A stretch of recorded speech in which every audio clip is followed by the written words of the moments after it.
आप देख रहे हैं डार्क फाइल्स। तो चलिए बढ़ते हैं आज की इस कहानी की ओर।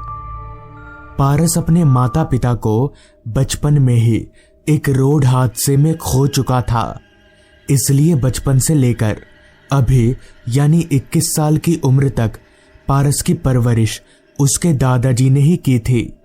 वैसे तो पारस की गांव में सभी लड़कों से बनती थी, मगर उसका एक दोस्त बहुत ही खास था, अंकित। अंकित और पारस दोनों बचपन के दोस्त थे। कोई भी काम, समारोह वगैरह एक दूसरे के बगैर नहीं करते थे। एक बार की बात है, पारस को अपने नानी के घर जाना था। पारस ने अंकित को ये बात बताई। सुनना भाई, मैं जा रहा हूं अपने नानी के घर, 10-12 दिन वहीं रहूंगा। पारस की बात सुनकर अंकित का हंसता खेलता चेहरा अचानक से मायूस पड़ गया। अंकित का उतरा हुआ चेहरा देख पारस समझ गया उसके जाने से अंकित खुश नहीं है। तभी पारस अंकित से बोला, तू भी चलेगा मेरे साथ? घूम कर आएंगे, चल मजा आएगा। पारस की बात सुनकर अंकित फट से राजी हो गया, जिसके बाद दोनों निकलने की तैयारी में लग गए। पारस का गांव काफी दूर था, इसलिए उन दोनों ने सुबह वाली ट्रेन पकड़ी और शाम होते होते पारस और अंकित गांव के स्टेशन पर उतर गए। गर्मियों का मौसम चल रहा था, तभी तो शाम होने के बावजूद भी फिजा में रोशनी अभी भी थी। खैर, पारस और अंकित स्टेशन से बाहर निकले। गांव होने की वजह से स्टेशन के बाहर उतनी चहल पहल तो नहीं थी, मगर 2-4 साइकिल रिक्शा जरूर खड़े थे। पारस और अंकित एक रिक्शा वाले के पास गए। तभी पारस ने रिक्शा वाले से कहा, भैया अंधेरगढ़ गांव चलोगे? रिक्शे वाले ने अपना सिर हाँ में हिलाया और वो दोनों रिक्शा में चढ़कर बैठ गए। हालांकि पारस काफी सालों के बाद अपने नानी के घर जा रहा था, मगर उसे अभी भी अंधेरगढ़ गांव का चप्पा चप्पा याद है। कुछ देर के बाद वो दोनों अपनी मंजिल पर पहुंच गए। पारस ने अंकित को जैसा बताया था, गांव उससे भी ज्यादा खूबसूरत और प्यारा था। गांव में उस वक्त लोड शेडिंग हुई थी, जिस कारण बिजली ना होने की वजह से उन दोनों को घर के पीछे एक बगान में बैठने के लिए खाट लगा दिया गया। धीरे धीरे अब आसमान और जमीन दोनों पर अंधेरा कायम होने लगा था, मगर लाइट का अभी तक कोई अता पता नहीं था। पारस और अंकित खाट पर बैठे बैठे दोनों आपस में बातें कर रहे थे। कुछ ही घंटों में शाम का हल्का अंधेरा रात के गहरे अंधेरे में तब्दील हो गया। तभी पारस की नानी चलते हुए उन दोनों के पास आई और बोली, चलो बेटा खाना खा लो, खाना बन गया है। तो इस पर पारस ने अपनी नानी से पूछा, नानी लाइट आ गई? नानी ने अपना सिर ना में हिलाया। नानी से ना का इशारा पाकर पारस बोला, नानी एक काम करो, आप हमारा खाना यहीं ले आओ और हमारा बिस्तर भी यहीं पर लगा दो। पारस की बात सुनकर पहले पहले तो नानी ने उसे बाहर सोने से मना कर दिया, मगर पारस और अंकित जब दोनों ही जिद पर उतर गए तो नानी को उनकी बात माननी ही पड़ी। जिसके बाद वहां पर एक और खाट लगा दी गई और दोनों को खाना वहीं पर दिया गया। खाना पीना हो जाने के बाद पारस और अंकित दोनों एक एक खाट पर पसर गए। तब रात के 10 बज रहे थे। खुले आसमान के नीचे टिमटिमाते तारों को देखते देखते दोनों आपस में बातें कर रहे थे। भले ही उस वक्त वहां पर हवा ना चल रही हो, मगर खुले माहौल में होने की वजह से उमस वाली गर्मी नहीं लग रही थी, जो 4 दीवारी के अंदर लगती है। बातें करते करते कब नींद ने उन्हें अपने आगोश में ले लिया, किसी को कुछ याद नहीं। उनके सो जाने के बाद माहौल में पूरी तरह से खामोशी पसर चुकी थी। गांव का कोई भी आदमी अपने अपने घरों से बाहर नजर नहीं आ रहा था। पता नहीं कितनी देर बाद, मगर जब पारस की आंख खुली तो उसे किसी के घास पर चलने की आवाज आ रही थी। पारस की नींद बहुत पतली थी, इसलिए घास पर चलने की धीमी आवाज सुनकर भी उसकी नींद टूट गई। उसने आंख खोलकर देखा तो कोई शख्स बगान में चलते हुए बगान से बाहर की तरफ जा रहा था। हालांकि सिर्फ चांद की रोशनी में उस आदमी को पहचान पाना बहुत मुश्किल था, मगर उसका बदन और चलने का अंदाज देखकर पारस समझ गया कि ये उसका दोस्त अंकित है। मगर अंकित को इतनी रात गए बगान से बाहर जाने की क्या जरूरत पड़ गई, ये पारस को समझ में नहीं आ रहा था। पारस ने सोचा शायद अंकित को नींद में चलने की आदत है, लिहाजा पारस अपने बिस्तर पर से उठकर अंकित के पास जाने लगा। अंकित के पास जाकर पारस ने उसे आवाज दिया, कहाँ जा रहा है तू? मगर पारस की बात का जवाब देने के बजाय अंकित बिना रुके चलता ही रहा। चलते हुए अंकित खेतों की तरफ जा रहा था। जिस हिसाब से वो संभल संभल कर चल रहा था, उसे देखकर पारस को ऐसा लग नहीं रहा था कि अंकित नींद में है। पर अगर वो नींद में नहीं है तो फिर वो रात में खेतों की तरफ क्यों जा रहा था? पारस ने सोचा वो भागकर अंकित के पास जाकर उसे रोक लेगा, मगर वो जितना तेज चलने की कोशिश कर रहा था, अंकित उससे उतना ही दूर होता जा रहा था। पारस को समझ में नहीं आ रहा था कि आखिर ये सब हो क्या रहा है। रात हर पल गहराती जा रही थी। पारस को अब बहुत तेज गुस्सा आ रहा था कि आखिर अंकित उसकी आवाज सुनकर भी रुक क्यों नहीं रहा। गुस्से से तिल मिलाकर पारस ने दौड़ना शुरू कर दिया, मगर फिर जो हुआ वो हैरान कर देने वाला था। इतनी तेज दौड़ने के बावजूद भी पारस अंकित के पास नहीं पहुंच पा रहा था, जबकि अंकित सिर्फ चल रहा था। मगर ये कैसे हो सकता है? पारस को अब थोड़ा थोड़ा शक होने लगा था, मगर वो सिर्फ अपनी दोस्ती के खातिर चलता रहा। ऐसे ही कुछ देर चलते रहने के बाद पारस ने देखा कि अंकित खेत वाले रास्ते से अलग नीचे उतरकर नदी की तरफ जा रहा है। पारस ने उसे फिर आवाज लगाया, अरे उधर नदी है, उधर क्यों जा रहा है? रुक तो सही।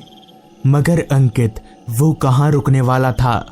पारस की बात को अनसुना करके अंकित नदी की तरफ उतरता चला गया। उसके पीछे पीछे पारस भी नीचे उतरने लगा। नदी काफी ज्यादा बड़ी थी और नदी का बहाव काफी ज्यादा था। अंकित नदी से थोड़ी दूरी पर एक बड़े से पत्थर पर जाकर बैठ गया। पारस के पास ये अच्छा मौका था उसे पकड़ने का, लिहाजा पारस भागता हुआ अंकित के पास गया और उसके कंधे पर हाथ रखते हुए बोला, अंकित तू यहाँ पर क्या कर रहा है? इतनी रात में यहाँ पर क्यों आया तू? इस पर अंकित बोला, मैं यहाँ पर मरने आया हूँ, तू चला जा यहाँ से। इस पर पारस ने अंकित को डांटते हुए कहा, पागल तो नहीं हो गया तू? ये क्या बैकी बैकी बातें कर रहा है? इस पर अंकित ने कहा ना मैंने, चला जा यहाँ से, मैं आज मर कर ही रहूंगा। इतना कहकर अंकित ने पारस को पीछे धक्का दे दिया। अंकित ने पारस को इतनी जोर से धक्का दिया कि पारस एकदम से जमीन पर गिर गया। पारस को समझ में नहीं आ रहा था कि आखिर अंकित के भीतर इतनी शक्ति कब से आ गई, मगर फिर भी पारस वहां से नहीं गया क्योंकि उसे अपने दोस्त अंकित की काफी फिक्र हो रही थी। उसे लग रहा था कि कहीं अंकित कुछ उल्टा सीधा ना कर ले, लिहाजा पारस फिर से अंकित के पास गया और उसे समझाने की कोशिश करने लगा, मगर अंकित समझने को तैयार ही नहीं था कि तभी अंकित एकदम से पत्थर पर से उठा और जाकर नदी में कूद गया।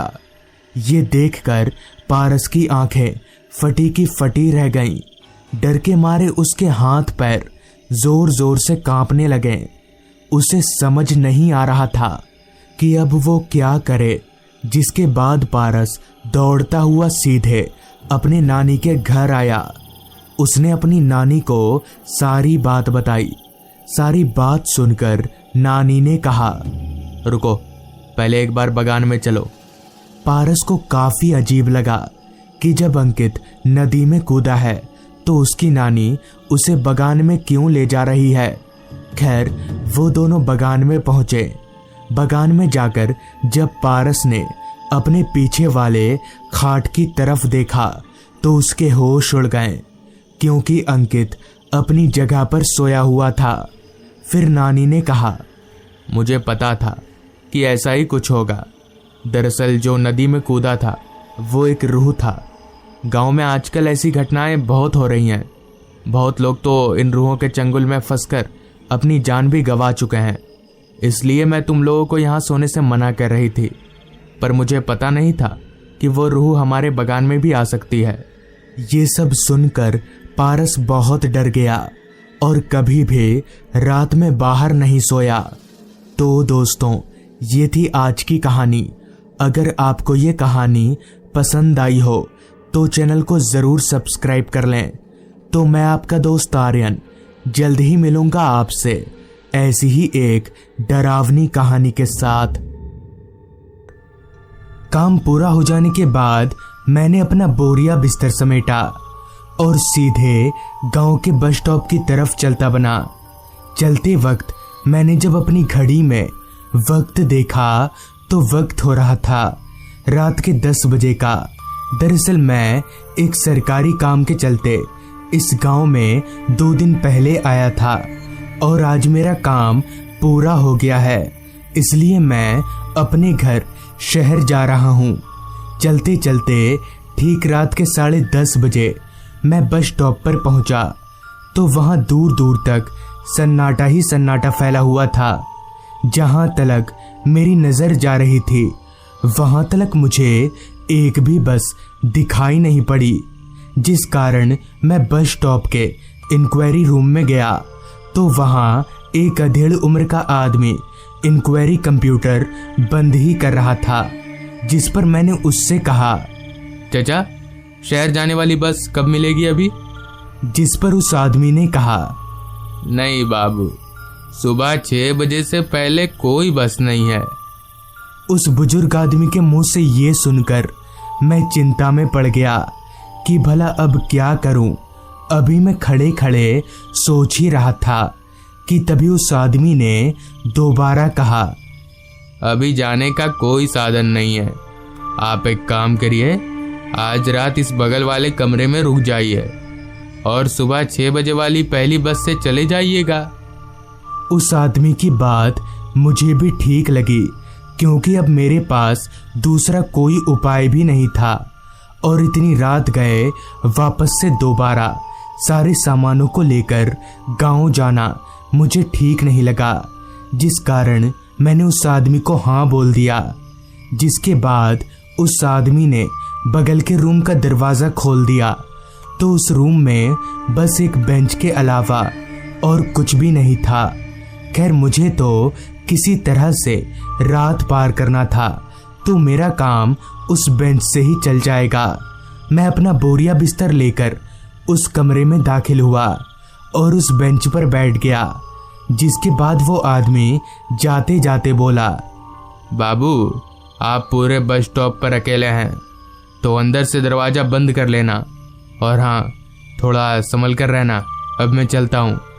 इतना बोलकर वो आदमी एक साइकिल लेकर अपने घर की ओर चलता बना।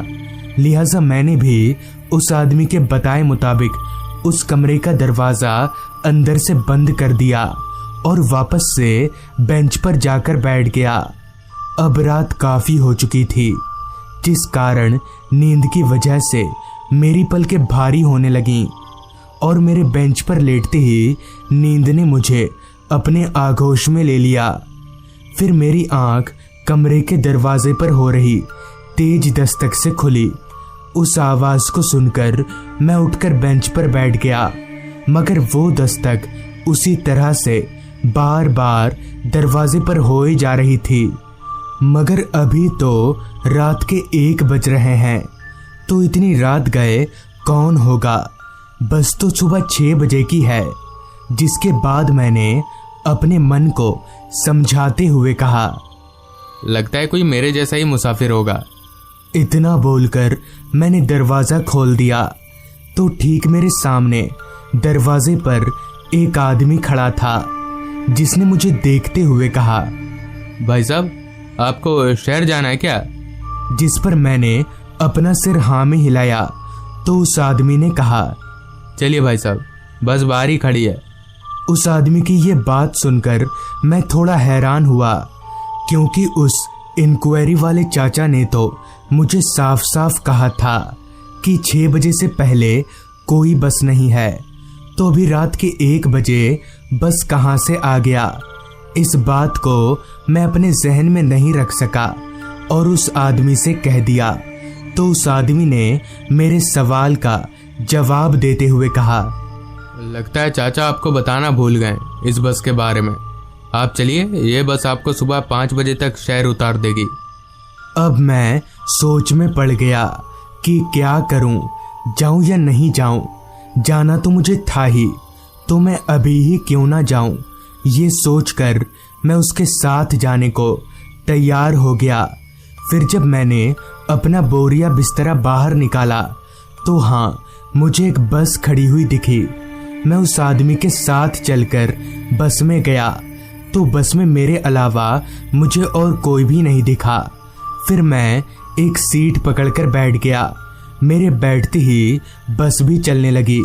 मैं बस में बैठकर खिड़की से बाहर देखते हुए आधी रात के घने अंधेरे को अभी महसूस कर ही रहा था कि तभी मेरे जहन में एक सवाल ने दस्तक दिया कि मेरे बस में बैठते ही बस क्यों चल पड़ी। क्या ये सिर्फ एक इत्तेफाक था या फिर साजिश? बस में भी मेरे अलावा कोई नहीं है। अभी मैं ये सोच ही रहा था कि तभी मेरे पीछे से एक आवाज आई, चाय, गरम चाय। उस आवाज को सुनकर मैं जैसे ही पीछे पलटा तो ठीक बस के लास्ट वाली सीट के पास एक चाय वाला केतली में चाय लेकर खड़ा था। उस चाय वाले को देखकर मुझे थोड़ी हिम्मत मिली कि चलो, इस बस में मैं अकेला नहीं हूँ। मगर अगले ही पल मैं थोड़ी सोच में पड़ गया कि आखिर ये चाय वाला बस में आया तो आया कब? जब बस चालू हुई तब तो यहाँ कोई नहीं था, तो अचानक ही ये चाय वाला कहाँ से आ टपका। जिसके बाद वो चाय वाला चाय गरम चाय बोलते हुए मेरी तरफ ही आने लगा। मगर एक बात और हैरान करने वाली थी कि उस पूरे बस में मैं अकेला ही मुसाफिर था। तो फिर वो चाय वाला क्यों हर खाली सीट पर जाकर चाय के लिए पूछ रहा था? अभी मैं बैठे बैठे ये सब देख ही रहा था कि तभी मेरे सामने वाली सीट से एक आवाज आई, भैया मुझे जरा चाय पिलाना यार। उस आवाज को सुनकर मेरे होश उड़ गए कि भला उस खाली सीट से आवाज कैसे आ रही है। अब मुझे लगने लगा था कि जरूर दाल में कुछ काला है। जिसके बाद कुछ ऐसा दिखा जिसे देखकर शायद कोई भी कांप जाता। दरअसल जब उस चाय वाले ने अपनी केतली में से एक कप में चाय डालकर उस सीट की तरफ बढ़ाया तो उस सीट से एक जला हुआ हाथ निकला और उस हाथ ने चाय वाले से वो कप ले लिया। ये देखकर मैं जोर जोर से कांपने लगा। तभी जब मैं ध्यान से उस चाय वाले की ओर देखा तो डर के मारे एक पल को बेहोशा होने लगा, क्योंकि जब मैंने ध्यान से उस चाय वाले को देखा तो उसका भी चेहरा पूरी तरह से जला हुआ था और उसकी चाय की केतली से चाय की जगह खून टपक रहा था। ये सब देखकर मेरे शरीर का सारा खून सूखने लगा और मेरे हाथ पैर फूलकर ठंडे होने लगे, इतने में ही बस में बहुत सारे लोग इकट्ठा हो गए और उनका भी पूरा शरीर जला हुआ था। ये देखकर मैं जोर जोर से बस रोकने के लिए चिल्लाने लगा, मगर मेरे चिल्लाने का उस बस ड्राइवर पर कोई असर ही नहीं पड़ रहा था, जिस कारण मैं उठकर दौड़ता हुआ बस ड्राइवर के पास गया तो वहां का नज़ारा देखकर मेरे पैरों तले की ज़मीन खिसक गई, क्योंकि ड्राइवर वाली सीट पर कोई ड्राइवर नहीं था, बल्कि 2 कटे हुए हाथ थे जो उस बस को चला रहे थे। वो हाथ जले हुए थे। ये देखकर मैं अपने आप को संभाल नहीं सका और वहीं पर गिरकर बेहोश हो गया। फिर जब मेरी आंख खुली तो मैं शहर के रास्ते पर गिरा हुआ था और मुझे बहुत से लोगों ने घेर कर रखा था। उन लोगों को इस घटना के बारे में बताने पर पता चला, आज से कुछ साल पहले उस बस में किसी कारणवश आग लग जाने की वजह से बस में काफ़ी मुसाफिरों की मौत हो गई थी। तब से वो बस भूतिया हो गया है और हर रात 1 बजे वो बस चलती है। तो दोस्तों, ये थी आज की कहानी। अगर आपको ये कहानी अच्छी लगी हो तो चैनल को ज़रूर सब्सक्राइब कर लें। तो मैं आपका दोस्त आर्यन जल्दी ही मिलूंगा आपसे ऐसी ही एक कहानी के साथ।